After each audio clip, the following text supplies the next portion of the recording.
All right, man. Week 15. We moving on with the season preview. We only have one more team left. We'll be playing the Tennessee Titans in Nashville, December 20th, Sunday. If they allow fans, I think I might roll up to that game. But let's talk about the Tennessee Titans and what they bring to the table and how we stack up versus them. They are our Week 15 opponent, December 20th, and it's a flex game. It's to be determined. So if this has playoff implications, it might go to a primetime game on Sunday or Saturday as well. We know we about that season, depending on what the NBA 2020-2021 season does. But let's get into it. Make sure you hit that subscribe button, bell icon button, share the video. If you want to follow us on social media, Facebook, Instagram, Twitter, all the links are in the description. If you need to reach out to me, you can hit those links up and hit me in the DM. Twitter's the fastest way. If you have a business question, inquiry, sponsorship, video request, or whatever situation may be, YouTube question, it's there. But hey, if you want to make a donation, Cash App, PayPal, description, best way to donate. Please share the video, subscribe, bell icon button, thumbs up the video. One big loss they got. They traded, apparently, Jurrell Casey, their 3-4 defensive end and 4-3 defensive tackle, to the Denver Broncos. And that was a blow because Von Miller might miss some time, maybe the whole season. So that was something. They acquired Jadeveon Clowney, a guy that a lot of Lions fans wanted to acquire. They signed him to like a 1-year, $15 million deal. They nickel corner Logan Ryan, I believe he's a nickel. He just signed to the New York Giants. They veteran tight end Delanie Walker, he has no home. Veteran defensive end Cameron Wake, he has no home. He did not sign with anybody, so they still out there. And both of them, they both above 35, I believe. I think Walker 35 and Cameron Wake 38. For anybody thinking the Lions should get one of them. Ryan Tannehill, they read him up. They brought Jonathan Joseph in. He owed from the Houston Texans. They running back Deion Lewis. He gone to the New York Giants. Ty Sabrillo, they got him right tackle. They got him from the Atlanta Falcons, the Dirty Birds. Steven Janikowski, they got him from the Patriots, the kicker. They also lost their kicker Ryan Suckup to the Buccaneers. So it's ironic that he go play with Tom Brady, and the other guy that came from New England is coming to play in Tennessee.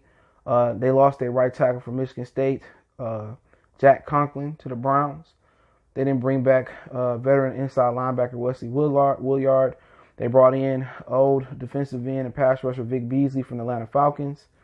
Jeff Sweem, they brought him in from the Jaguars, tight end. Jack Crawford, they brought him in, defensive tackle from the Atlanta Falcons. Darren Bates, he doesn't have a home. Kevin Pamafield, he doesn't have a home. They bring in Nick Dunsbar from the Chargers, inside linebacker. They bring back Dennis Kelly, right tackle. They bring back Chris Milton, cornerback. They bring back Austin Johnson. They lose Austin Johnson, to the defensive tackle to the Giants. They bring back Kamiya Carrara, outside linebacker. They bring back Derrick Henry with a huge deal. He ended up getting an extension for people that didn't know. Tremaine Brock, they let him go. He has no home. Ty Smith, he has no home. They let him go. Will Compton, they bring him in from the Raiders. He's an inside linebacker. And other than that, it's a lot of dudes that I guess nobody cares about down here. Any notable names? They lose Todd Sharp to the Minnesota Vikings. He up here now in the NFC North. So it's a few other guys they let go, not major. So they made a lot of turnover, a lot of changes this offseason, man, for the Tennessee Titans. So let's talk about their draft. They drafted in the first round Isaiah Wilson out of Georgia. There's a lot of Patriot connections here because the Patriots drafted an offensive lineman from Georgia about a couple seasons ago. They bring in the second round Christian Fulton, cornerback from LSU. So they're trying to get stronger at cornerback, so that's good. They got some youth behind old Jonathan Joseph. And they got Adoree Jackson, who's been doing pretty good out of USC last season. They got Drayton Evans, running back out of Appalachian State, in the third round. I loved his tape. Very explosive back. So that's why they let Deion Lewis go. They got another young explosive back, Larrell Merchants, defensive tackle out of North Carolina State, in the fifth round. In the seventh round, they took two guys. With the 224 pick, Cole McDonald, quarterback, Hawaii. And they also took Chris Jackson, safety Marshall, with the 243rd pick. They didn't have a fourth round pick this draft or a sixth round pick. So they had a first, second, third, fifth, and 2 7. So kind of looking at their draft, seemed like They trying to solidify their offensive line. That's why I let John Conklin go so that Isaiah Wilson will come in and probably play right tackle. And don't forget they got that bad man from Michigan, Taylor Lewan, that left tackle, I believe. And they replaced everything they need to do. They got Jonathan Joseph to come in 1 year and play corner and let Christian Fulton learn behind him and Adoree Jackson. They let Logan Ryans go. They got Drayton Evans. I mean, they got a nice little draft here, man. But let's go into their depth chart. They starting receiver, Corey Davis. He went to Western Michigan. He ain't really panned out yet. But A.J. Brown panned out. He balling out of Ole Miss. He been better than DK Metcalf, just without the drops. They got the old slot receiver from the Tampa Bay Buccaneers, Adam Humphries. Like I said, Taylor Lewan, they left tackle. Roger Saffold is their guard. He came over from the Rams. Ben Jones is their center. Dennis Kelly is their right tackle. And Nate Davis, is their right guard. Juno Smith, who had amazing catches and came up big down the stretch for them from tight end. There's a reason Delanie Walker no longer there. He the starting tight end. Ryan Tannehill is the starting quarterback. He backed up by Logan Woodside. I guess he came from San Francisco, I'm guessing. It says SF by his name. Derrick Henry is the starting running back. We know that. Drayton Evans is the backup running back for him. And their defense, Jack Crawford, defensive end, they run a 4-3. Daquan Jones is their nose tackle. And Jeffrey Simmons is the other defensive tackle as well. So Ian, they messed up. It meant to say Ian. Harold Landry, God, I want the Lions to get out of Boston College a couple years ago. He their outside linebacker. They two inside linebackers, Rashad Evans and Jayon Brown. And Jadeveon Clowney will be the opposite outside linebacker to Harold Landry. That's a nice lineup right there. Adoree Jackson is the starting corner. He their number one. Malcolm Butler is the other corner right now. Jonathan Joseph is backing up with Adoree Jackson. So Kenny Vaccaro, old Saints, he the strong safety, and Kevin Byard, one of the best safeties in the game, is free safety, and we already went over who their kicker was.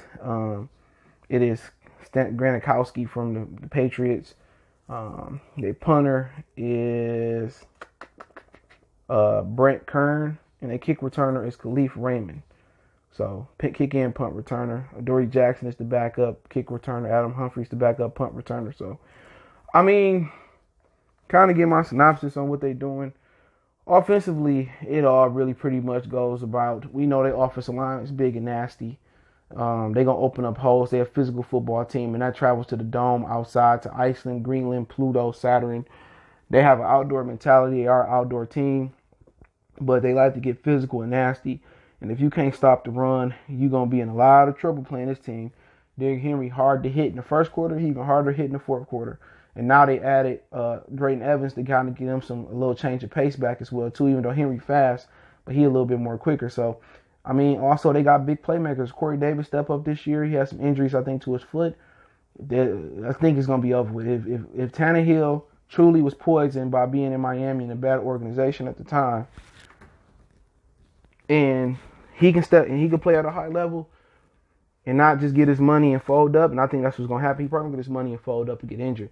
But if he can play at the level he played in last year or take it a step above, and Corey Davis step up, they offense going to be unstoppable. He ain't got to be the greatest quarterback because Adam Humphries good in the slot.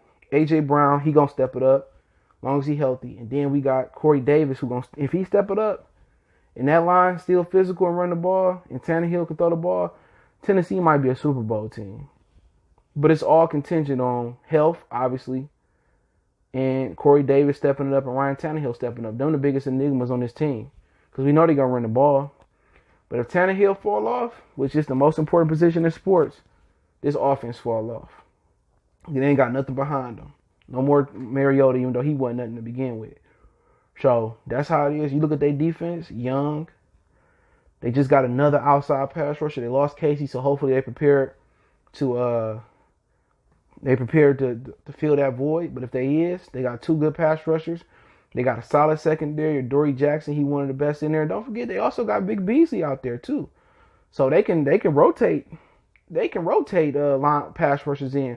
So they got three really good pass rushers out there between Landry, Clowney, and Vic Beasley. So now, they're going to be fresher out there. Going down the stretch, they're going to be a fresh football team. And we know they got two great offensive line and D lines. This defense is going to be a problem.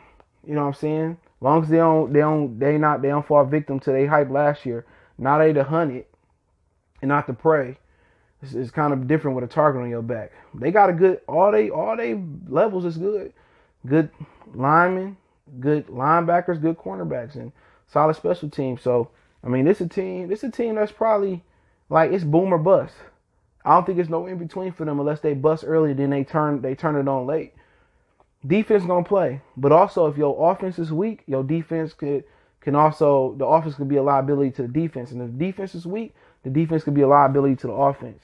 And if the special teams is weak, it can really turn the tables of the game. So, I mean, if Tannehill do his thing and Corey Davis step it up and everything is pretty much healthy, Titans might be the best team in the AFC period.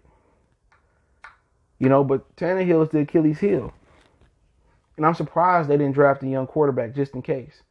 All the guys that slid, you know, as far as, you know, Jacob Eason and Jalen Hurts slid to the second round, they could have got them a quarterback.